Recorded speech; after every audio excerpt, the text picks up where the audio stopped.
Welcome to the briefing room, where we go beyond the headlines and talk about what's really happening in public safety, not just what's making the headlines in your paper or getting clicks online. I'm Mike Wagers, and today we're excited because we're joined by Sheriff John Allen of Bernalillo County, New Mexico. Sheriff Allen has spent his entire professional life dedicated to public safety and serving his community. Sheriff Allen began his distinguished career in 1997 with the New Mexico State Police. In 2001, he joined the Bernalillo County Sheriff's Office, where he worked his way up in the ranks. He served as a detective working violent crimes. He served as a sergeant. He's also served as an instructor for his agency. After retiring from the Bernalillo County Sheriff's Office in 2019, Sheriff Allen continued his dedication to law enforcement education by serving as an instructor at the Central New Mexico Community College Law Enforcement Academy. In January 2023, John Allen returned to the Bernalillo County Sheriff's Office as the newly elected sheriff. So please welcome to the program, Sheriff John Allen. Hey, thanks for having me. Look forward to the conversation.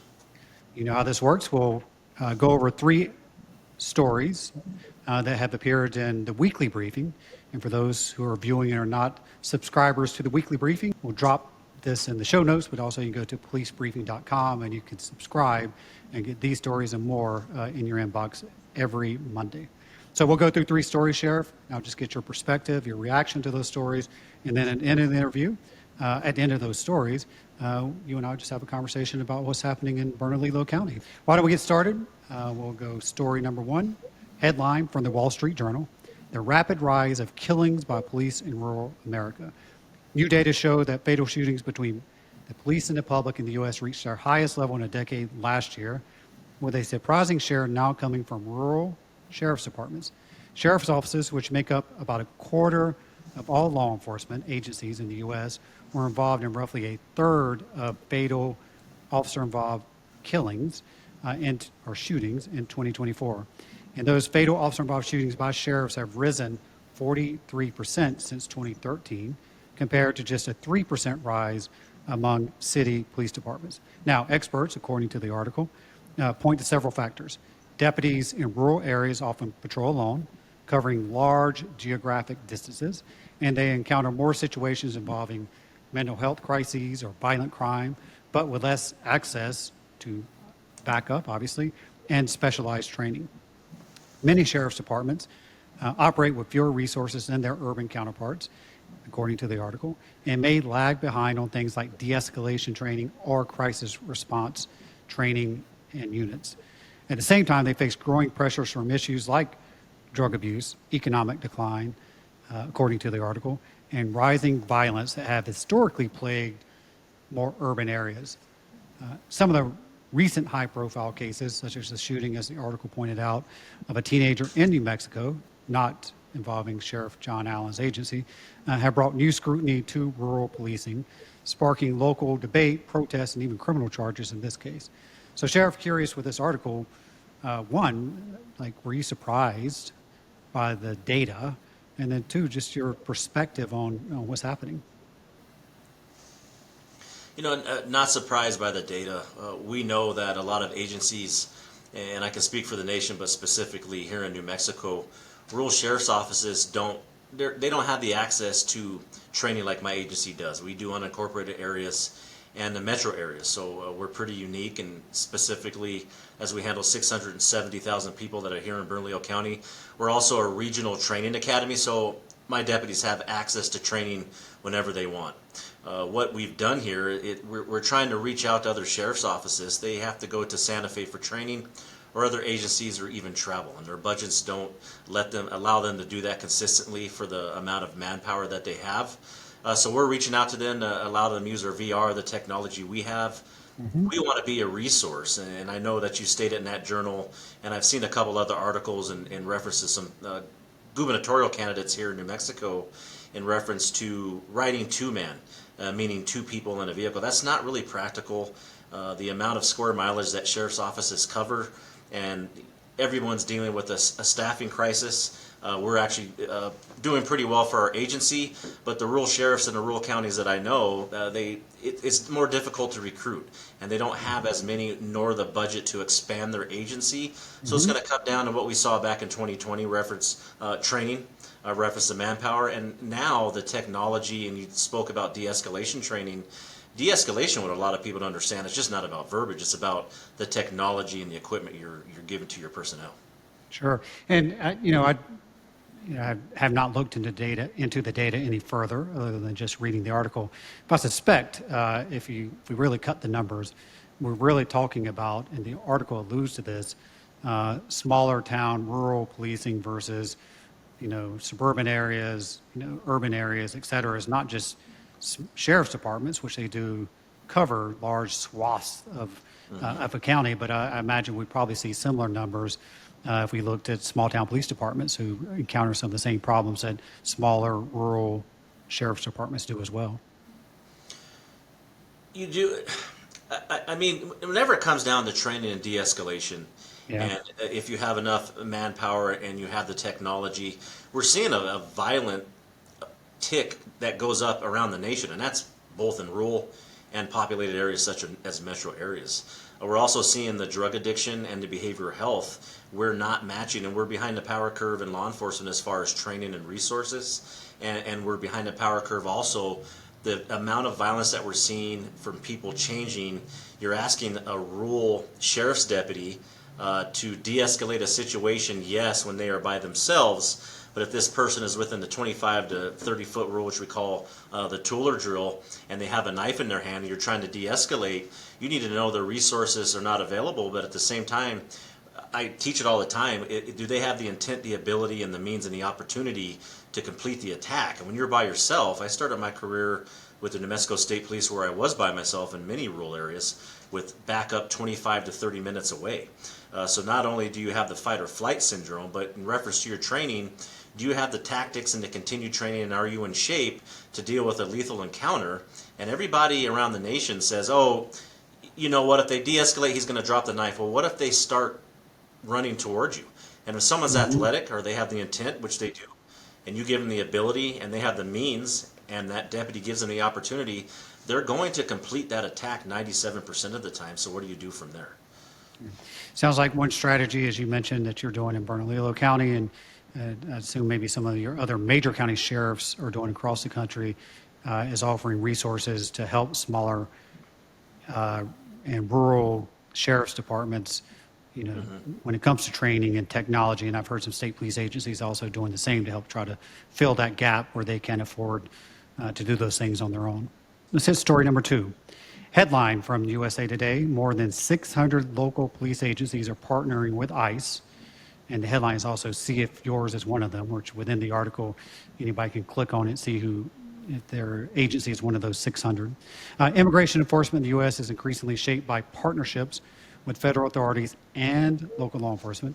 More than 600 state and local agencies across the country have signed agreements to work with ICE through the 287G program. These agreements allow local officers to assist ICE with certain immigration-related duties, such as questioning inmates about immigration status, serving warrants, or participating in federal task forces. The most common arrangement is the jail enforcement model, focusing on identifying undocumented individuals who are already in local custody. Florida and Texas account for the largest share of these partnerships, while some states like California have laws that limit or prohibit law enforcement agencies from cooperating directly with ICE. Now, supporters say these partnerships provide resources, training, and information sharing, helping local agencies target individuals who pose a public safety risk. They also argue that these programs allow law enforcement to act within the law while addressing concerns in their local community. Critics, however, argue that the program can increase the risk of racial profiling, and we certainly hear it can reduce possibly the trust between local law enforcement, whether it's police or sheriff's office, among immigrant communities. So the 287G program has been around since 2002.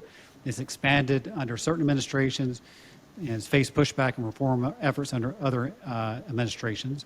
Now, Sheriff, you've already gotten one difficult article with about the rise in shootings involving rural sheriff's office. Immigration remains across this country a contentious national issue. Immigration enforcement remains a contentious national issue, and the debate sort of rages right now about how local and federal authorities should interact with each other. And it's a political football. Not looking to put you on the spot, but more talk about the 287G program from a more balanced and nuanced perspective. What a multifaceted questions. Thanks for that. So, yeah, I mean, honestly, the 287G program, we saw it come out through the National Sheriff's Association.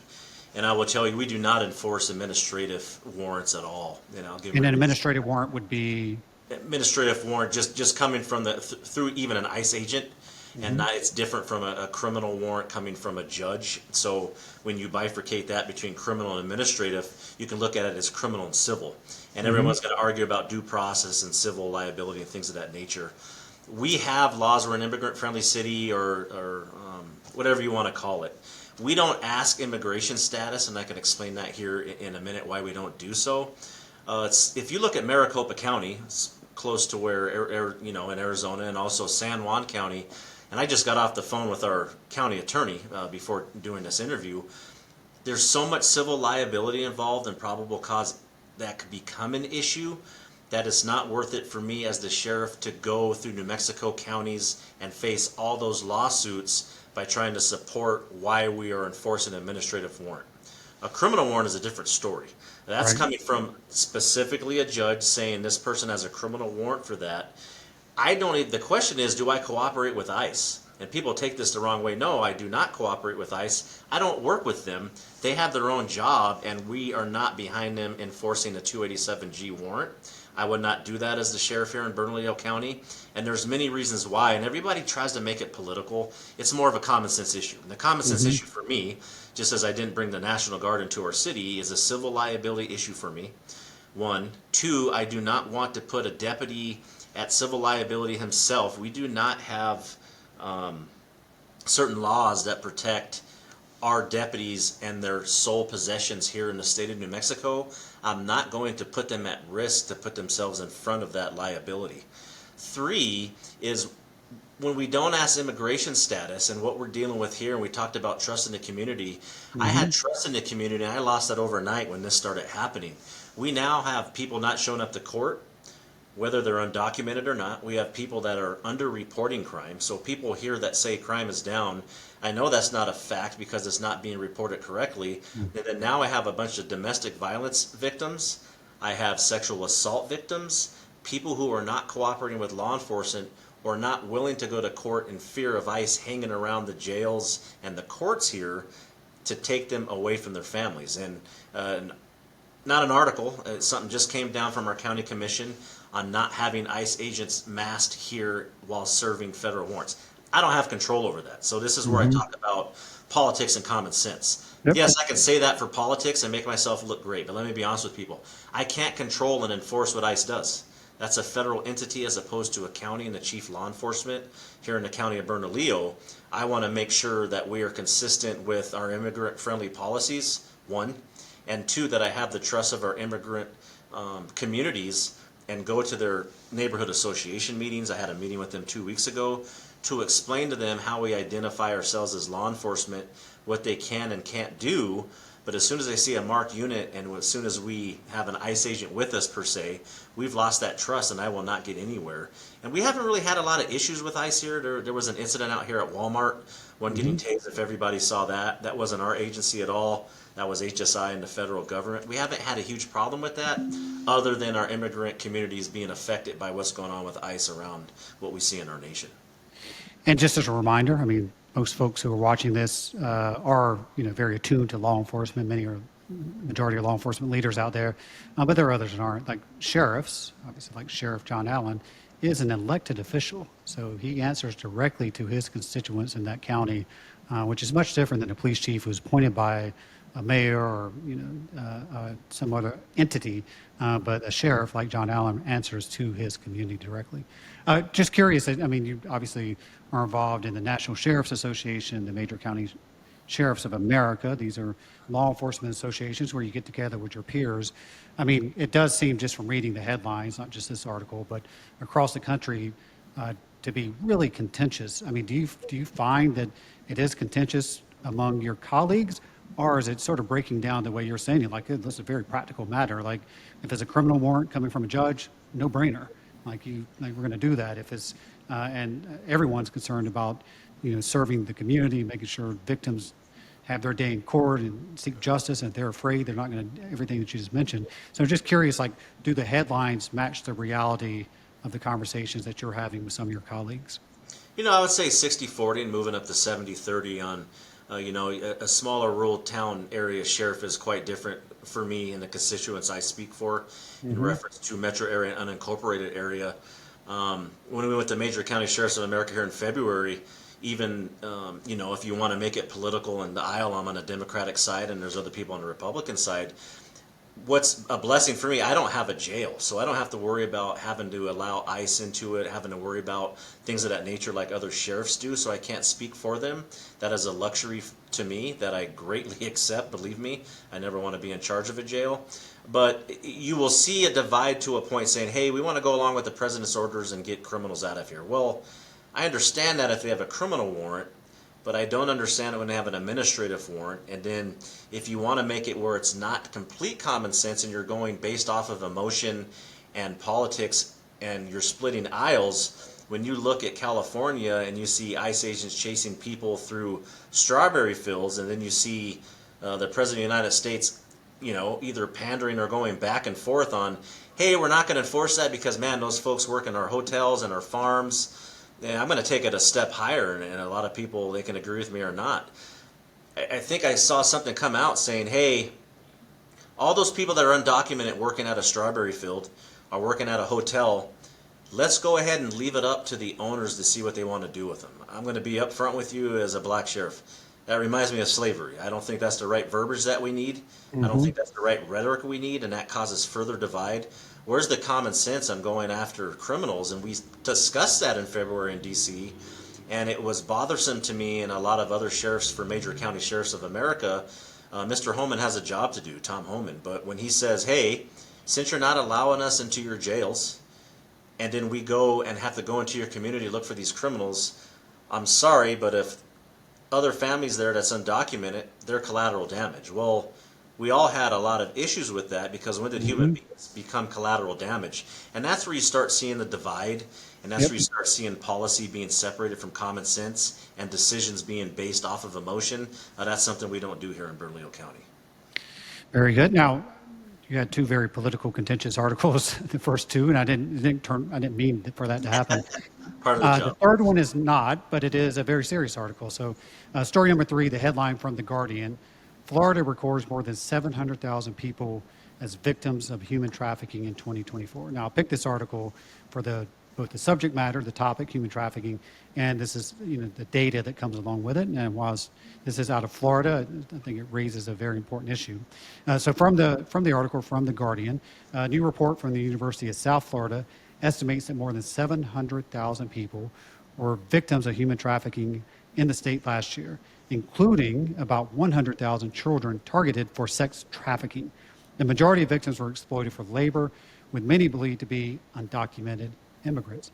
The report is based on a wide range of anonymous data collected from state agencies, nonprofits, and public surveys. Researchers say the true extent of trafficking is difficult to measure, as it remains a largely hidden crime, and that's the reason I pulled this article, because there's data attached to this largely hidden crime, and many victims are afraid to come forward. Several factors make Florida particularly vulnerable to trafficking: its large population, busy ports and airports, frequent large events, and industries that often employ vulnerable workers, such as agriculture and construction. Now, while law enforcement and state agencies have stepped up efforts to disrupt trafficking, the report calls for further improvements in prevention, victim protection, prosecution, and cross-sector partnerships. So, Sheriff, I know this is something that you're well aware of and involved in trying to get out in front of. Talk a little bit about human trafficking and what law enforcement can do, and maybe what you're doing in Bernalillo County to address the situation. Yeah, it's a myriad of issues, and one goes back to, we talked about the trust with immigration, the 287G, is we're not having those victims come forward because of fear of what the federal government is doing with ICE, so that affects us, one. Two is we're in New Mexico, which we know we're a weaker point where our border was Probably at this time last year, I also serve in the Governor's Organized Crime Commission. We deal with human trafficking cases and things I can't speak about on here, of course, but the difference between human smuggling and human trafficking, that is a big issue here. And we know here in Albuquerque, we are a main hub and transport and drop-off area for the cartel to be disseminated to the rest of the bigger cities on where these sex traffickers, children, and things that you mentioned in that Guardian article go. So I take that very seriously as the sheriff. This is where technology once again comes in. A lot of ways to address that. And in terms of laws for human trafficking and smuggling, you'll see in the state of New Mexico, what I deal with, those laws aren't as strong because they're very hard to prove. And specifically, when you have a victim who's not willing to cooperate, it's difficult to get charges on that smuggler. So we're trying to look at a lot of different things to do outside of the box, which we are. And it's really about collaboration between smaller sheriff's offices, the New Mexico State Police, and your federal entities. One of our best partners, which people will be surprised about, and then from my comments earlier, people are going to be like, man, John's all over the place. One of our best partners, honestly, is the Border Patrol. And the reason for that is their intel and what they're dealing with. Again, it's not politics, it's common sense. What I was seeing at the New Mexican border was open borders, and I was literally watching the cartel wait for a shift change to send a group of people and future victims across our border and take it over Sunland Park, New Mexico, which is by El Paso. That's something that's not acceptable, and the Border Patrol was behind. And then I went to their area where they process people. And for the way the laws were, the way the processing hours are, we were letting a lot of people in our country that don't belong here, and that wasn't even discussing terrorism. So I have to deal with, as a sheriff here in a major area, what do I do with those hubs? How do I deal with it? How do I stop it from spreading to the rest of the nation so other law enforcement officials and heads of agencies aren't having to deal with it as much? Yeah, do those numbers surprise? I mean, this numbers out of Florida, and again, it's a hidden numbers. Those numbers surprise you at all? No, not at all. They're discouraging. I'm really curious to see what the unreported numbers are. I'm pretty sure it's even worse than we thought, which we know there are. We know that people are embedded here, and there's things also with domestic terrorism and terrorism that we are worried about as law enforcement officials. We know it's here. So how do we stop the bleeding per se, and how do we stop that bleeding to keep spreading like a cancer into all of our communities? Yep.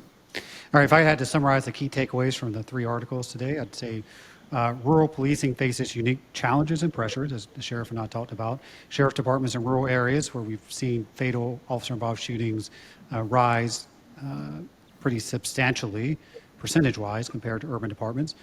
They are managing risk and growing demands, often like their urban counterparts used to, but with limited resources, limited backup, and limited support. And as the sheriff said, one way to help that is by partnering with major county sheriffs and others, like he's doing, to our state police and others, to larger agencies to help these smaller rural agencies better. Second, federal and local partnerships, I would say, can be contentious and are evolving. Not sure that might be the right headline, but we'll just leave it there. And more than 600 agencies now partner with ICE.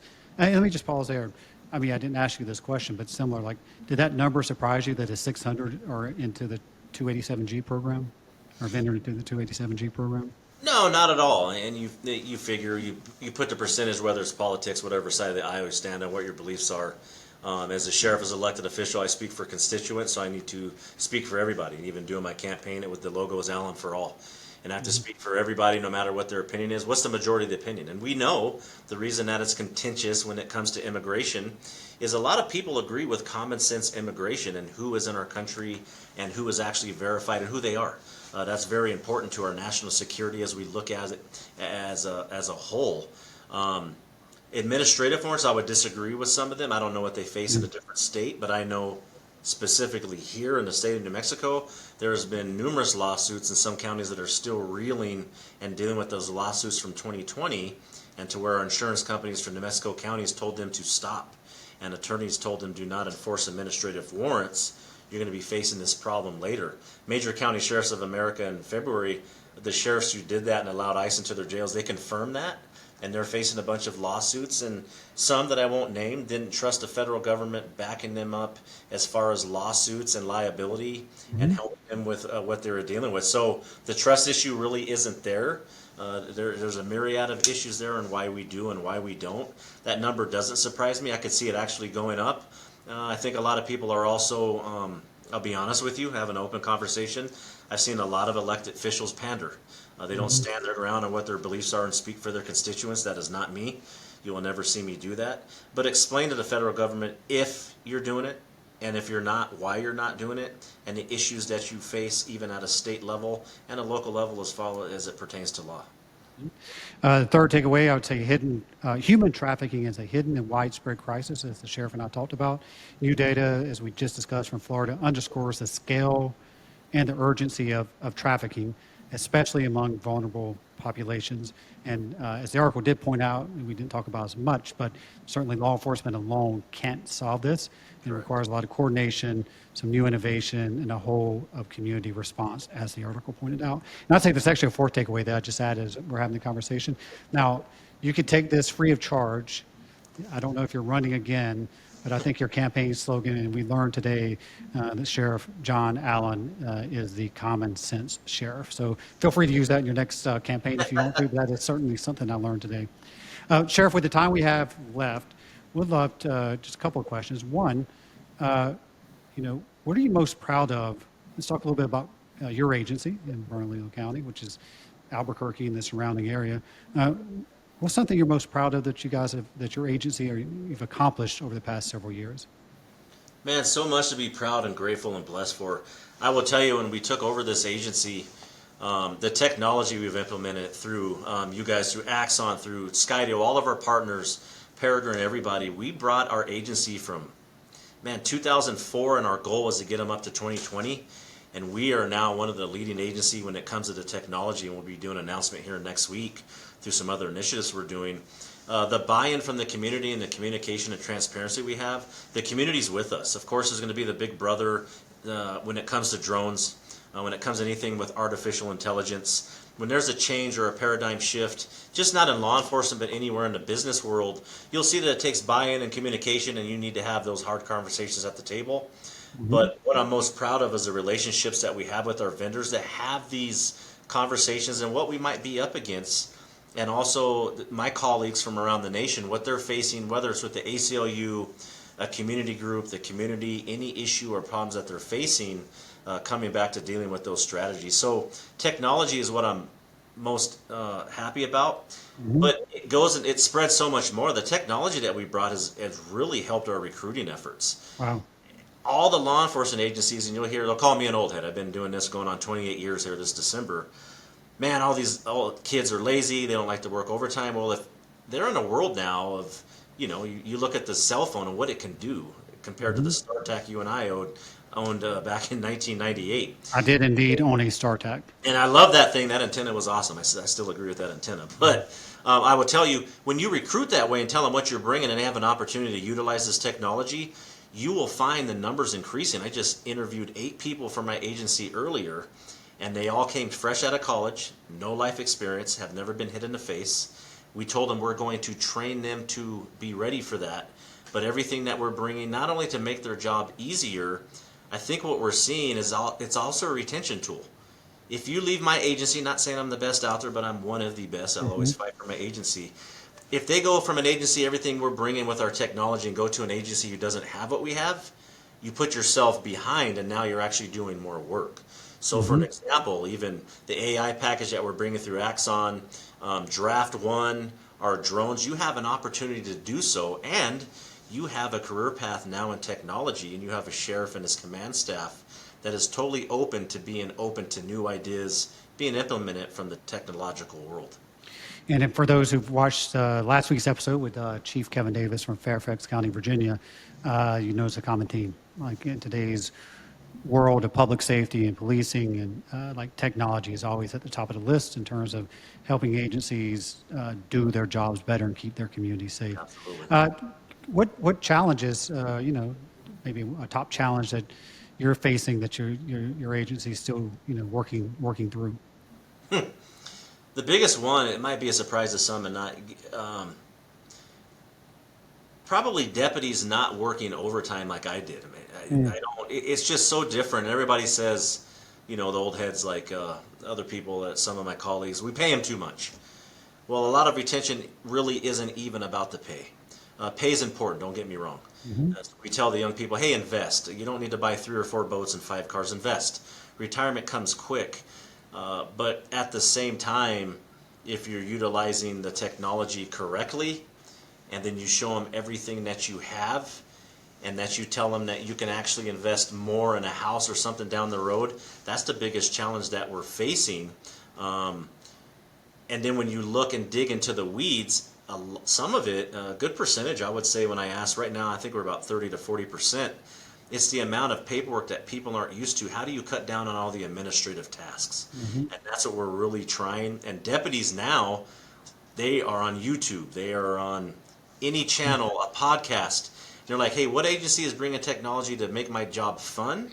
And it's administrative tasks are driving overtime, right? Like you're holding It's them driving over. overtime. FTOs, they're taking 2 more hours on paperwork. They're trying to teach everybody this paperwork. If you can responsibly build artificial intelligence into it, which is a huge paradigm shift for the communities that we serve, but you explain it to them correctly and how it can help you, it's not the big brother concept, you'll actually get a lot of buy-in, and that's where we're starting to get a lot of people, and they said it today at my table earlier, here behind the screen, we're coming to your agency because of the technology that you're bringing, and we see that you support your personnel, and we've also seen that you're a different sheriff and that you're actually in service with us taking calls and stopping vehicles. That's very important. I believe when I tell them my story and what you can do with overtime, it'll take a while, but I think we'll start seeing that start to go up a little bit as opposed to forced overtime. I did not think that you were going to say that overtime or getting officers to deputies to take that overtime, earn that overtime, was going to be a top challenge. That's a new one on me. So that is very, very, very interesting. And lastly, we talked about, you talked about, obviously you're involved in the National Sheriff's Association. You're involved in the Major County Sheriffs of America, which are the largest county sheriffs here in the U.S. So you're a national leader, without a doubt. What do you see maybe as a top issue as we close this out here on the horizon that maybe we're not talking about or paying attention to? I think we're paying attention to it to a point, but we talked about earlier in the articles for what rural sheriff's offices and smaller agencies.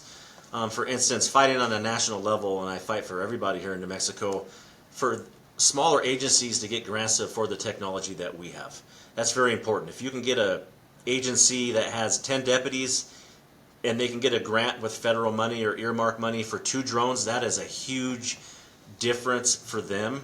For training, that's very important on the horizon for each sheriff to fight for just not their community. We're fighting for each other because there's a lot of financial hurdles, there's roadblocks, and a lot of people don't have the budgeting major county sheriffs do.